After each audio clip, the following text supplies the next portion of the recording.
My name is Clara Jenkins. I'm 17 years old, and I'm a high school student, though most days I felt more like a hostage. The night it happened, I was already asleep, curled under my thin duvet, dreaming of anything but our small, stifling house in the suburbs of Phoenix. The sudden, jarring slam of my bedroom door against the wall ripped me awake. The clock on my nightstand glowed 2 a.m. My stepfather, Rick Miller, was a hulking shadow framed in the doorway, his face contorted in a silent rage that I knew, from years of experience, was far more terrifying than any shout. He didn't speak. He just lunged. The first strike was a backhand across my face, snapping my head to the side. I tasted blood, hot and metallic, but a gasp was all I allowed myself. Then came the kicks, hard thuds against my ribs and legs as I instinctively curled into a ball. What I didn't understand yet, what made the cold dread truly set in, was the small, glowing rectangle that appeared in the periphery of my vision. It was my Uncle Gary, standing just behind Rick, holding up his phone. The tiny red recording light was unmistakable. And then, as Rick paused, breathing heavily, Gary leaned in, his voice a low, chilling whisper that cut through the ringing in my ears, "Be quiet." That video, that whispered command, became the blueprint for my escape, though I didn't know it then. All I knew was that I was utterly alone. To understand why I lay there, taking the blows, unable to scream, you need to know how my life had been slowly strangled by the man who was now kicking me. My biological father left when I was 5, a ghost of a man who faded from memory. My mother, Sarah, was a kind, gentle woman, but she carried a deep-seated fear of being alone. When Rick entered our lives 6 years ago, he was a whirlwind of charm and promises.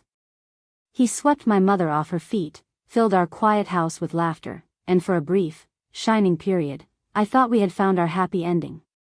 But the laughter slowly died. Rick's charm curdled into control. He started by helping my mother manage her finances, then took over completely, leaving her with a meager allowance. He isolated her from her friends, subtly criticizing them until she stopped seeing them. Our house, once filled with the scent of my mother's baking and the soft hum of the television, became a place of enforced quiet. Any noise, any perceived deviation from Rick's increasingly rigid rules, could trigger an outburst. My mother became a shadow of her former self, constantly walking on eggshells, her eyes always scanning Rick's face for signs of displeasure. She'd learned to anticipate his moods, to deflect his anger, but she never truly challenged him. Uncle Gary, my mother's older brother, was another fixture in our lives. He was a shiftless man, always between jobs, always needing a place to crash or a few dollars. Rick, in a display of what he called generosity, allowed Gary to stay with us intermittently, offering him odd jobs around the house or at his small, struggling landscaping business. Gary, in turn, became Rick's sycophant, echoing his opinions, laughing at his cruel jokes, and subtly undermining my mother and me.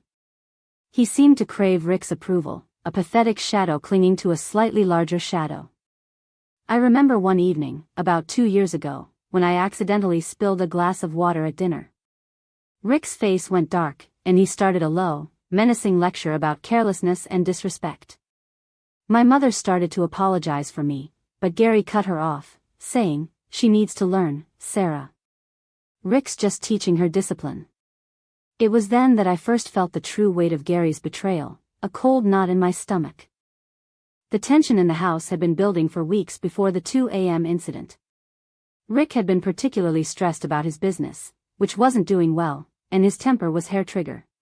Every minor infraction became a major offense.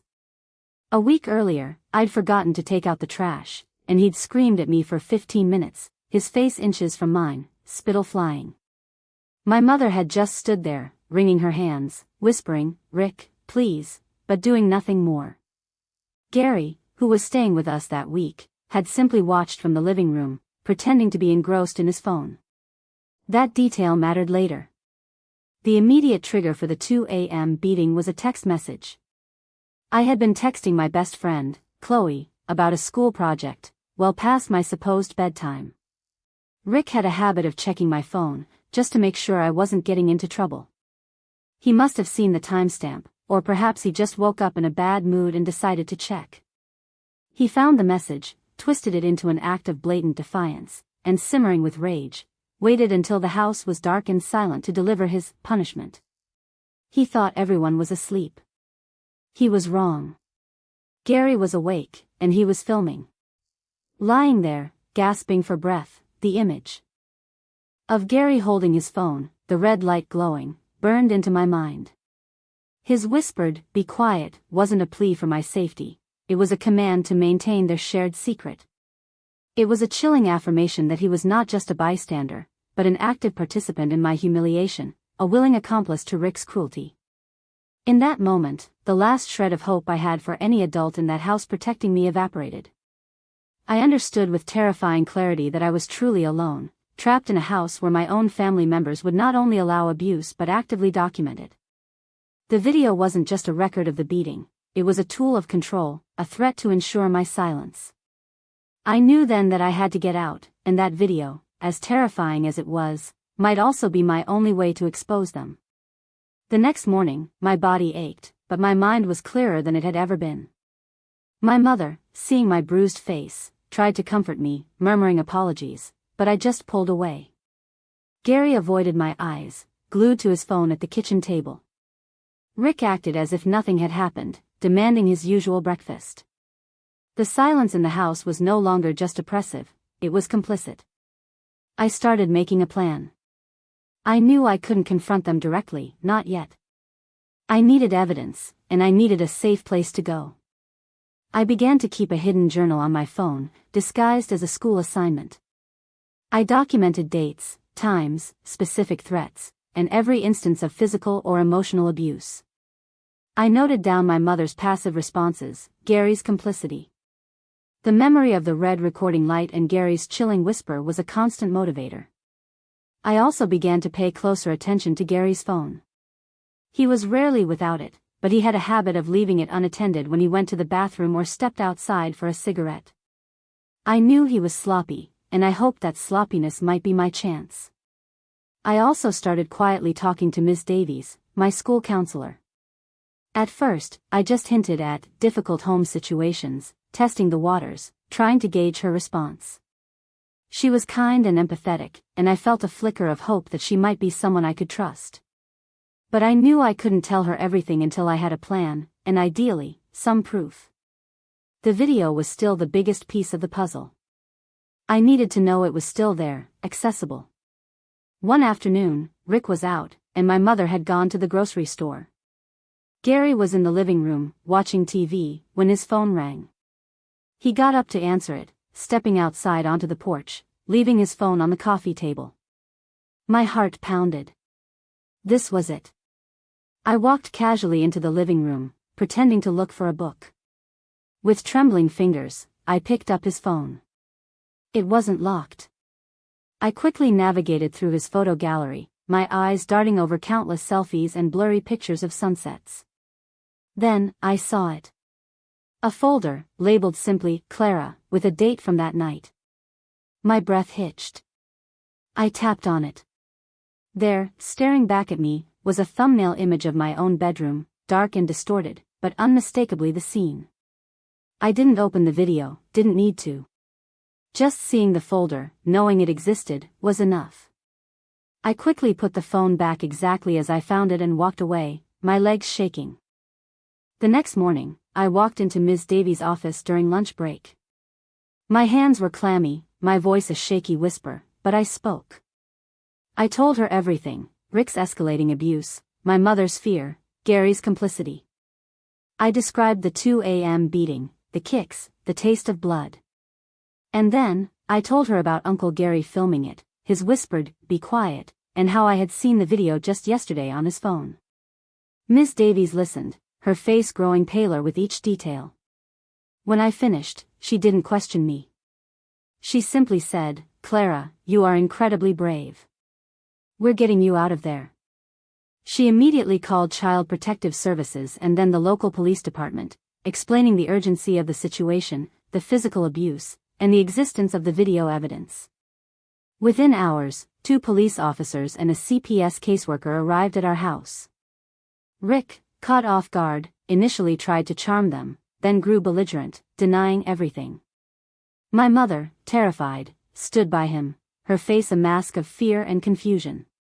I was taken to a separate room with the caseworker, where I reiterated my story, showing them the dates and notes I'd kept on my phone. When the police questioned Gary, he initially clammed up, denying any knowledge of a video. But when they mentioned my detailed account and the specific time and nature of the incident, he began to crack.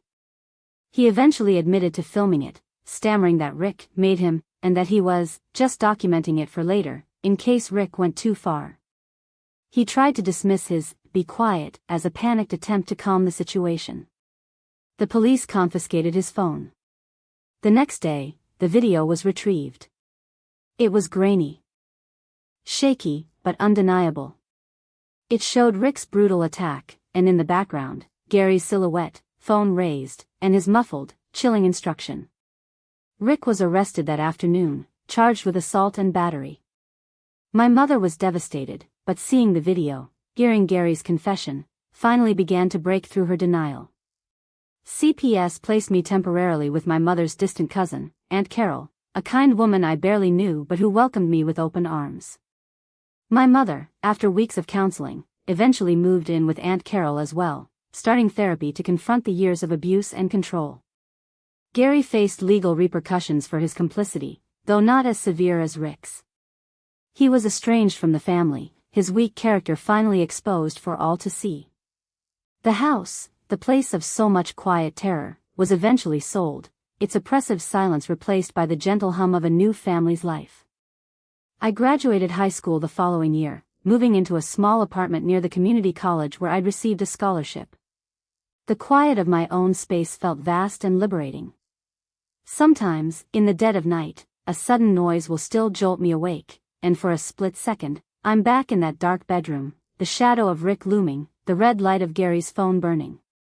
But then I remember where I am.